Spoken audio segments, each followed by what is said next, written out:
Today our question is explain primary data and secondary data with questionnaire and schedule. Okay, primary data ni secondary data ni explain చేయమన్నారు. So first of all ఈ primary data secondary data అనేవి methods of data collection.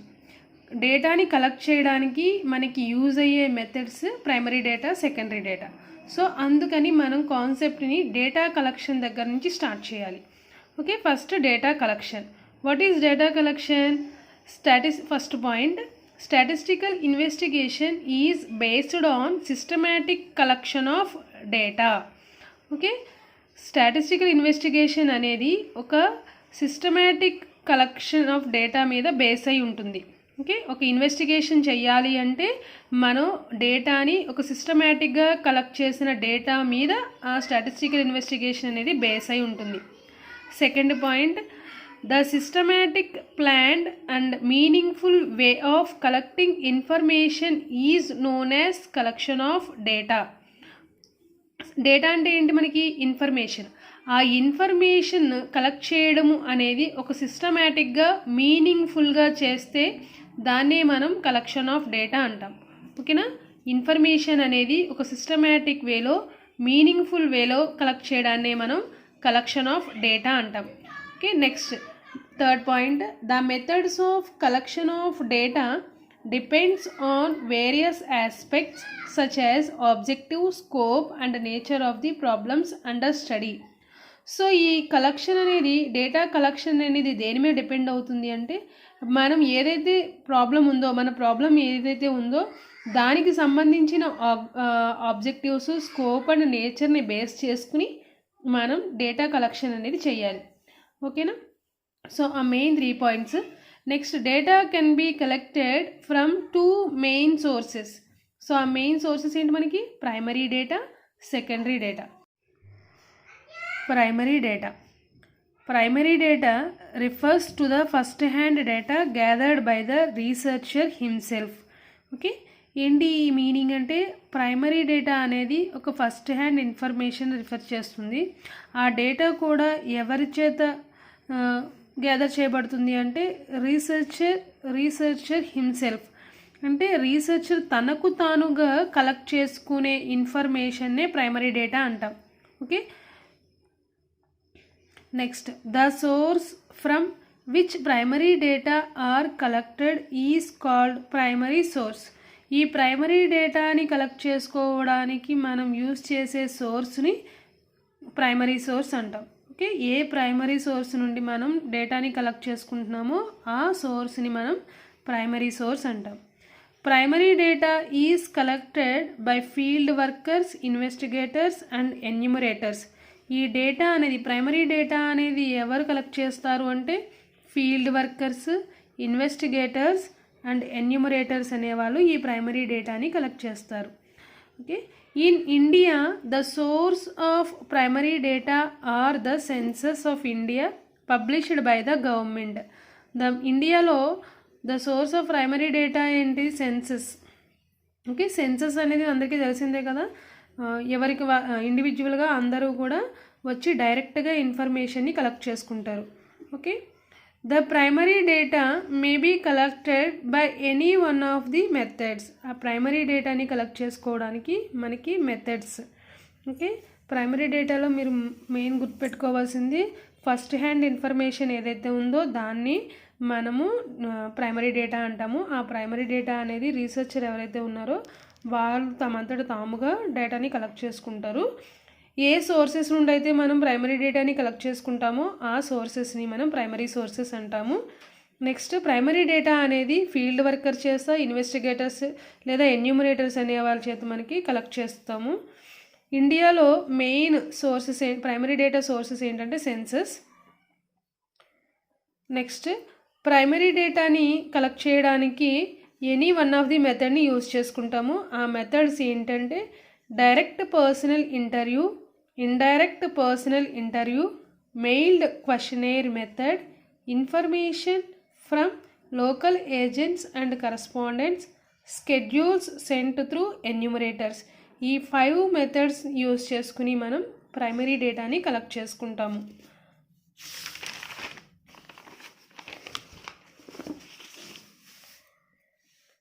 So first direct personal interview. ప్రతి మెథడ్ని కూడా మనం explain చేయాలి. ఆ మెథడ్కి మెరిట్స్ని డిమెరిట్స్ని రాసుకోవాలి. So direct personal interview. According to this method the investigator personally approaches each respondent and gather first hand information.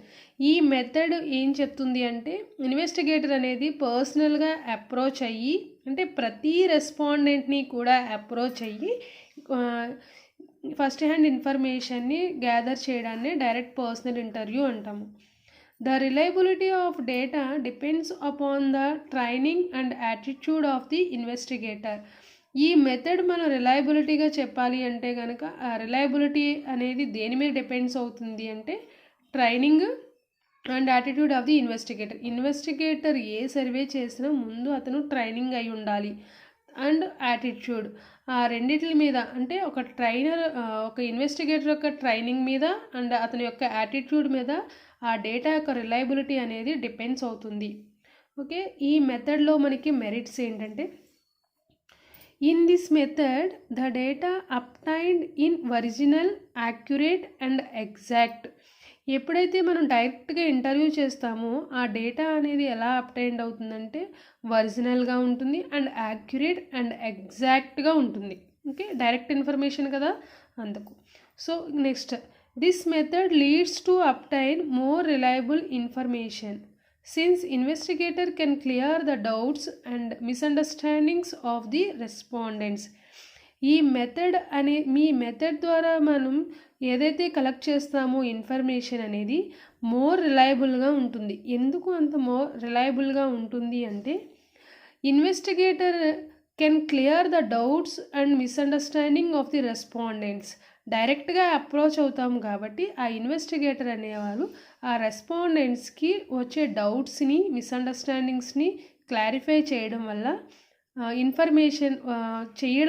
వచ్చే information అనేది more యాక్యురేట్గా, రిలయబుల్గా ఉంటుంది.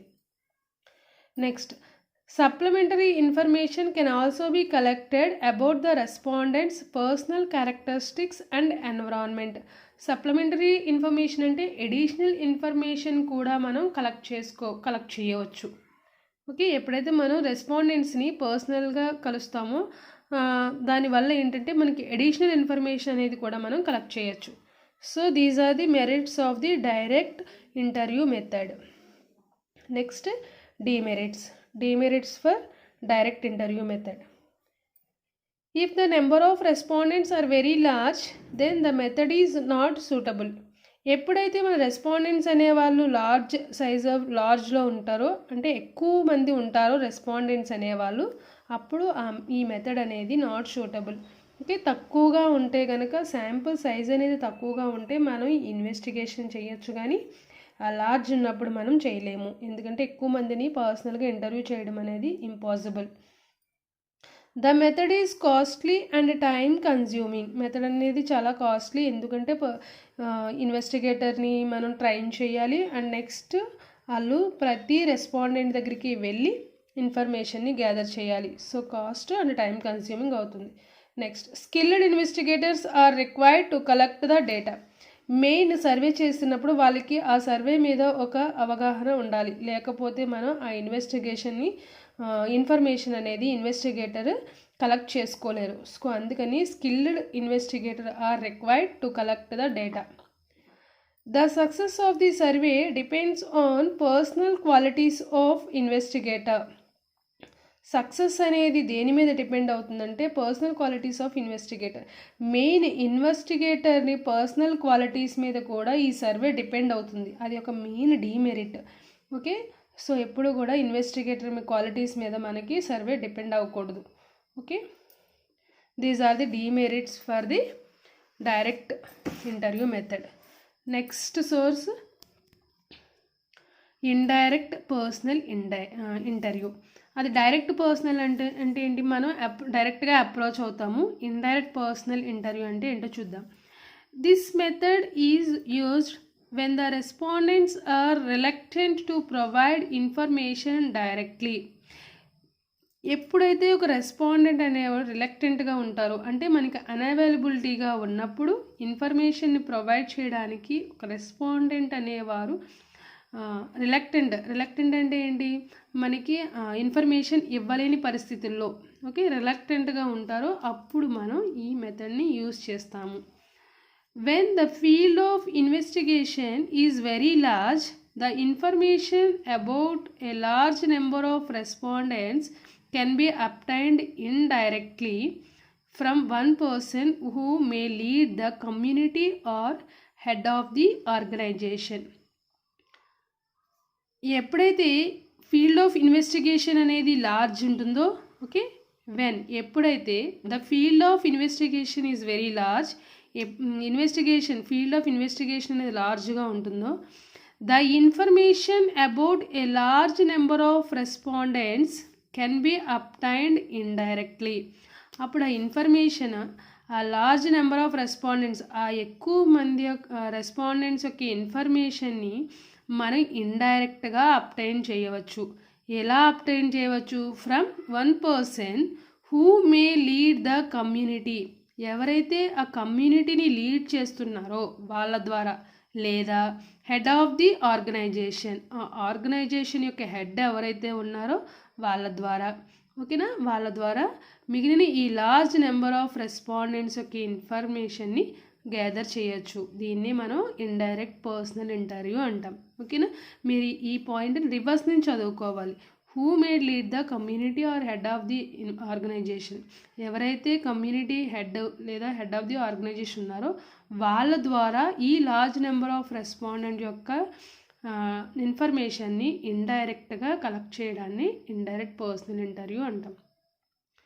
Next, it is generally used by CBI and police people. ఈ మెథడ్ని ఎక్కువగా మనం CBI వాళ్ళు, police వాళ్ళు యూజ్ చేసుకుంటారు. ఎందుకంటే ఎప్పుడు కూడా థెఫ్ట్స్, సో ఇప్పుడు పోలీస్ వాళ్ళు ఎప్పుడు కూడా ఎవరైతే క్రైమ్ చేస్తారో వాళ్ళు డైరెక్ట్ ఇన్ఫర్మేషన్ ఇవ్వరు కాబట్టి థర్డ్ పర్సన్ ద్వారా మనకి ఇండైరెక్ట్గా వాళ్ళు డేటాని కలెక్ట్ చేసుకుంటారు. So next, merits. If the investigation area is very large then this method is suitable. మనకి ప్రైమరీ డేటాలో డైరెక్ట్ ఇంటర్వ్యూల మెథడ్లో అక్కడ ఏంటి, ఇన్వెస్టిగేషన్ ఏరియా అనేది స్మాల్గా ఉంటేనే పాసిబుల్ అవుతుంది. లార్జ్ ఉంటే కనుక అక్కడ పాసిబిలిటీ అవ్వదు. ఇక్కడ ఇండైరెక్ట్ ఇంటర్వ్యూ మెథడ్లో ఏంటి, ఇన్వెస్టిగేషన్ అనేది లార్జ్ ఏరియా అయినప్పుడు ఈ మెథడ్ అనేది సూటబుల్ అవుతుంది. ఓకే, లార్జ్ ఏరియా అయినప్పుడు మనకి ఇండైరెక్ట్ పర్సనల్ ఇంటర్వ్యూ అనేది సూటబుల్ అవుతుంది. If the respondent may not give the information to the investigator then collect the information from the third person. ఎప్పుడైతే ఒక రెస్పాండెంట్ అనేవాడు ఇన్ఫర్మేషన్ని ఇన్వెస్టిగేటర్కి డైరెక్ట్గా ఇవ్వలేకపోతున్నాడో అప్పుడు మనం థర్డ్ పర్సన్ని యూజ్ చేసుకుని ఇన్ఫర్మేషన్ని గ్యాదర్ చేయొచ్చు. మొత్తం మీద ఇన్ఫర్మేషన్ని కలెక్ట్ చేసుకుంటాము. అది రెస్పాండెంట్ నుంచి కాకుండా థర్డ్ పర్సన్ నుంచి తీసుకుంటాము. Next, demerits. In the absence of direct contact between investigator and respondents, important information may be lost. Okay, ఎప్పుడైతే మనకి డైరెక్ట్ కాంటాక్ట్ అనేది మిస్ అవుతుందో, ఎవరెవరికి, ఇన్వెస్టిగేటర్కి రెస్పాండెంట్కి మధ్యలో డైరెక్ట్ కాంటాక్ట్ మిస్ అయితే కనుక అప్పుడు ఇన్ఫర్మేషన్ అనేది మేబీ లాస్ట్, ఇంపార్టెంట్ ఇన్ఫర్మేషన్ అనేది మిస్ అవుతుంది. The third person information maybe biased. Third person ఇస్తారు కానీ ఆ థర్డ్ పర్సన్ ఇన్ఫర్మేషన్ అనేది మేబీ బయాస్ అవ్వండొచ్చు, maybe bias. Next, mail questionnaire method. In this method, set of questions are prepared and sent by a mail to the respondents. ఈ మెథడ్లో ఏం చేస్తాము అంటే మనకి ఏదైతే సర్వే చేయాలనుకుంటున్నామో ఆ సర్వేని డిపెండ్ చేసుకుని సెట్ ఆఫ్ క్వశ్చన్స్ని ప్రిపేర్ చేసుకుని అవి క్వశ్చన్ని మెయిల్ ద్వారా రెస్పాండెంట్కి సెండ్ చేయడం. సో అందుకే మెయిల్ క్వశ్చనేర్ మెథడ్, క్వశ్చన్ని మెయిల్ చేయడాన్ని మెయిల్ క్వశ్చనేర్ మెథడ్ అంటాం. So the respondents are supposed to fill the schedule and mail them back to investigating agencies. ఎప్పుడైతే మనకు రెస్పాండెంట్స్కి మెయిల్ చేస్తామో ఆ రెస్పాండెంట్స్ ఏం చేయాలి, ఫిల్ చేసి ఆ schedule and mail them back to investigating agencies. Okay, ఇక్కడ చూడండి, ఫిల్ ద స్కెడ్యూల్ అంటున్నాము, ఫిల్ ద స్కెడ్యూల్ కాదు, fill the questionnaire and mail them back to investigating agencies. Fill the questionnaire. and mail them back to investigating agency. Okay, if the respondents are educated, then it is very useful in wide areas. Okay, ఎప్పుడైతే మనకి educated అయి ఉండాలి కదా, mail పంపించాలి అంటే వాళ్ళు educated అయితేనే వాళ్ళు మెయిల్ చేయడం గట్రా ఇవన్నీ తెలుస్తాయి. Merits, it is useful when the area is large. Area large అయినప్పుడు జస్ట్ మెయిల్ సెండ్ చేయడమే కదా, సో అందుకని ఇది మెరిట్ అవుతుంది. It is useful when all the respondents are educated. కానీ ఇది ఎప్పుడు యూస్ఫుల్ అవుతుంది, అందరూ కూడా ఎడ్యుకేటెడ్ అయితేనే మనకి ఇది యూస్ఫుల్ అవుతుంది. The information obtained by this method is free from the investigator bias. ఇక్కడ మనం ఇన్వెస్టిగేటర్ అనే వర్డ్ యూజ్ చేయము, అనే పర్సన్ ఉండరు, అసలు ఇన్వెస్టిగేటర్ అనే పర్సన్ ఉండరు. జస్ట్ ఏంటి మనం క్వశ్చనర్ సెండ్ చేస్తామో ఆ క్వశ్చనర్ అనేది మళ్ళీ మనకి రిటర్న్ వస్తుంది. సో అందుకే ఇక్కడ ఇన్ఫర్మేషన్ బయాస్ అనేది ఉండదు, independent of investigator bias. Next merits, it is applicable only to educated respondents. ఇదే మెయిన్ డిమెరిట్. ఓన్లీ ఎప్పుడు ఎడ్యుకేటెడ్ రెస్పాండెంట్స్కి మాత్రమే అప్లై అవుతుంది, కానీ మిగిలిన అన్ఎడ్యుకేటెడ్ పర్సన్స్కి మనం ఈ మెయిల్ క్వశ్చనర్ మెథడ్ అనేది అప్లై అవ్వదు. It is applicable only to educated respondents. The respondents may not return the questionnaire at all or may not return in time. ఇంకో మెయిన్ డిమెరిట్ ఏంటంటే అందరూ రెస్పాండెంట్స్ కూడా మనకి ఇన్ టైంలో ఫిల్ చేసి పంపించరు, and అసలు క్వశ్చనేర్ని సెండ్ చేయరు కూడా, రీసెండ్ చేయరు అసలు.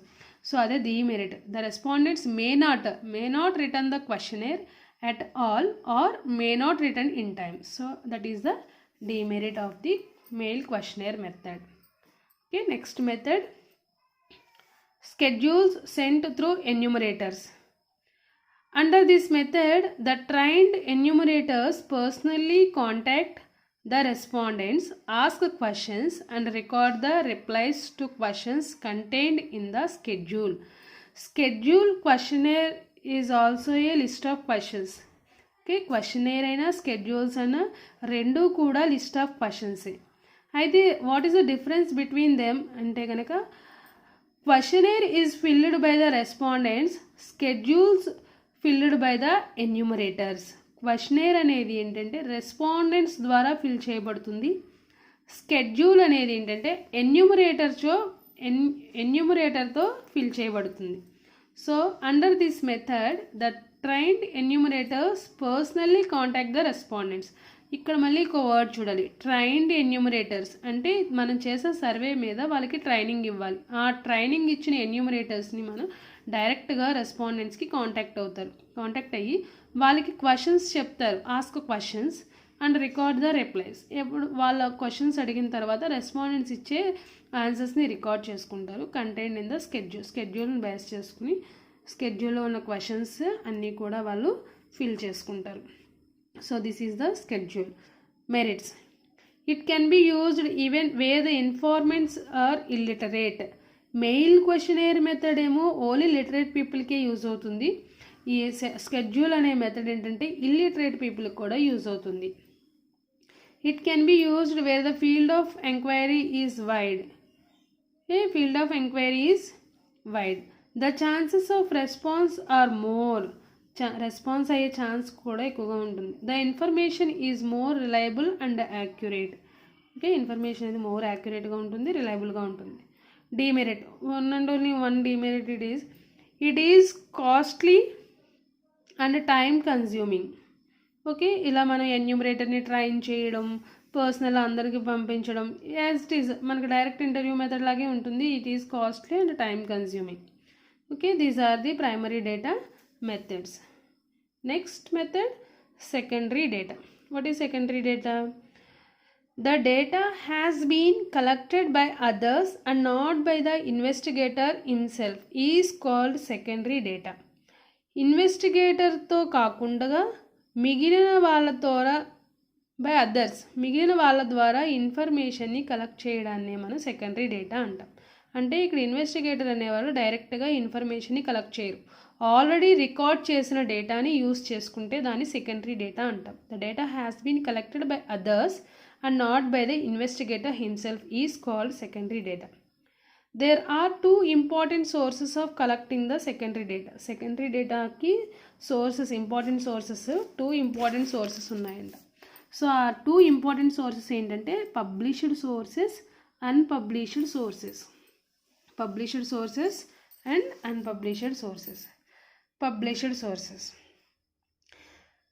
పబ్లిష్ అందులో పేరులోని టైటిల్లోనే ఉంది కదా, పబ్లిష్డ్ సోర్సెస్, ఏదైతే పబ్లిష్ చేస్తామో అవి. The national and international agencies which collect statistical data relating to business, trade, labour, prices, production, agriculture, industry, health and number of socio economic characteristics. ఓకేనా. నేషనల్ అండ్ ఇంటర్నేషనల్ ఏజెన్సీస్, అన్ని agencies కూడా statistical డేటాని కలెక్ట్ చేసుకుంటాయి. దేనికి రిలేటెడ్గా అంటే మొత్తం ఇవన్నీ కూడా మనం ఏదైతే రియల్ లైఫ్లో ఏవైతే యూజ్ చేసుకుంటామో ప్రతి ఒక్క దాని నుంచి కూడా డేటాని కలెక్ట్ చేసుకుంటాయి నేషనల్ ఇంటర్నేషనల్ ఏజెన్సీ. సో ఇవన్నీ రాయకపోయినా ఏవైనా సమ్ 2 or 3 రాసుకున్నాయి, no problem. Publishing their findings reports on a regular basis. Okay, ఇవన్నీ కూడా రిపోర్ట్ చేస్తాయి ఎలాగ రెగ్యులర్ బేసిస్లో, monthly, yearly etcetera. Some important published sources of secondary data. Important publications ఏంటంటే గవర్నమెంట్ పబ్లికేషన్స్ అంటే ఏంటి, ఏవైతే గవర్నమెంట్ ఆర్గనైజేషన్స్ని పబ్లిష్ చేస్తాయో, రిపోర్ట్స్ని పబ్లిష్ చేస్తాయో వాటినే మనం గవర్నమెంట్ పబ్లికేషన్స్ అంటాం. అంటే ఏంటి, ఈ government organisation CSO, NSSO, directorate of economics and statistics etcetera. So ఇలాంటి గవర్నమెంట్ ఆర్గనైజేషన్ డేటాని రిపోర్ట్ చేసేదాన్ని గవర్నమెంట్ పబ్లికేషన్స్ అంటాము. Next international publications.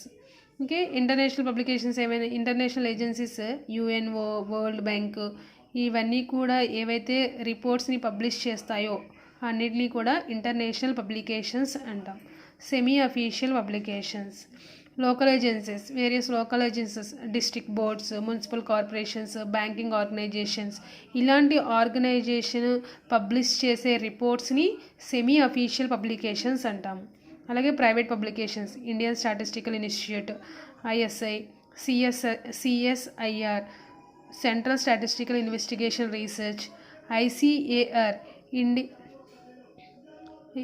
NCERT etcetera. ఇవన్నిటిని కూడా మనం ప్రైవేట్ పబ్లికేషన్స్ అంటాము. ఇవన్నీ కూడా యాన్యువల్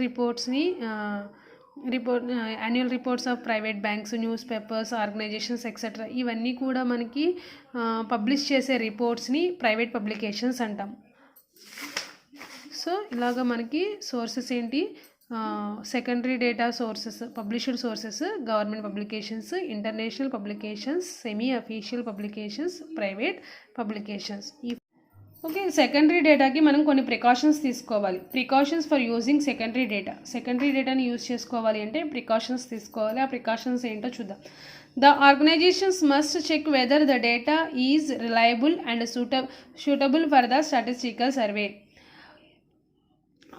అంటే ఏదైతే సర్వే చేయాలనుకుంటున్నామో ఆర్గనైజేషన్ అనేది చెక్ చేసుకోవాలి, ఆ డేటా అనేది రిలయబుల్ అవుతుందా, మన స్టాటిస్టికల్ సర్వేకి ఆ డేటా అనేది రిలయబులా, సూటబులా అనేది చెక్ చేసుకోవాలి ఆర్గనైజేషన్ అనేది.